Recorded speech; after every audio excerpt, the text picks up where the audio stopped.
Yan pala guys. Yan, i-fix ko pala yung ating aerator. So yan siya guys. Pero pagka lumabog na siya sa tubig, bubbles na yan. Magbabubbles na. So kaya siguro tayo namatayan ng isang Australian red claw na female kasi baka sa hangin. Kulang sila ng air supply. Dapat pala kantahan ko ng mga air supply para magkaroon ng hangin. So yan, so naka-recover naman. Ito yung kulay red. Kahit biglaan yung change ng tubig, no? Nakaka-survive naman sila.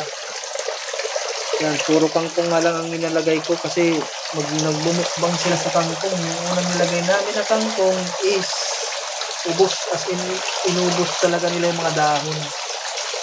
So ating male na Australian, siya na lang natira, yung dalawang female na wala na. So yan guys, yung aking palang gamit na kuryente guys is solar. Yan, solar yan guys. So yan ang gamit niya is solar, yan yung tawag to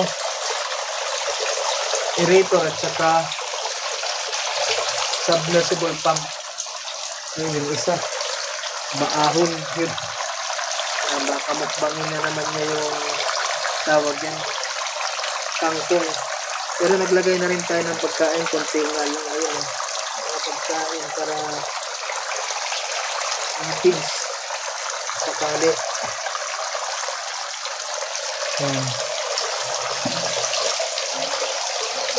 Tingnan yung ating isa nandito, gustong gusto dito sa kabila. Supply rin kasi ng hangin.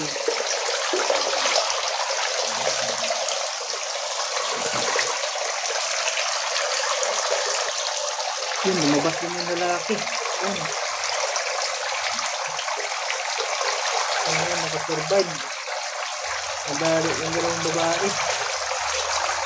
Nabido.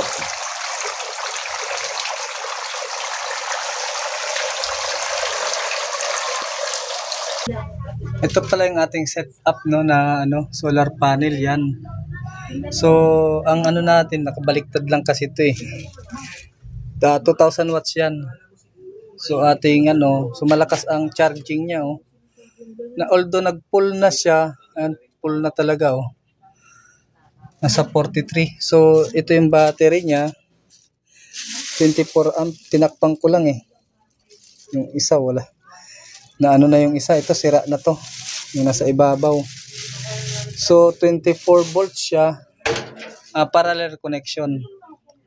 Dalawa kasi dati yan, ito ginagamit ko sa maliit. Pero since nasira na yung battery, so magpapanibago na naman ako na setup. Doon ko na sa likod isi-setup. So yan yung ginagamit kong solar panel guys. 550 watts.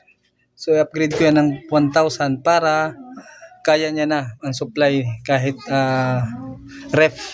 So ang kaya niya ng 550 watts, yun nga yung submersible pump, air, ilaw at saka kuryente. Electric fan. Yan. So yan nagtatakbo lang siya sa 42, 43. So pag wala ng araw guys, yan maghihina na siya diyan na siya kakain ng battery. Yan. 1.8 minsan pag sobrang lakas nasa 2 or 3 yung kain niya.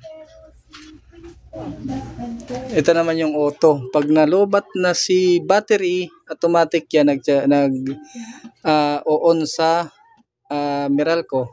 So doon pa lang sa gabi na lang siya kakain ng Meralco. Kaya makatipid ka talaga sa kuryente. Yan. Super tipid.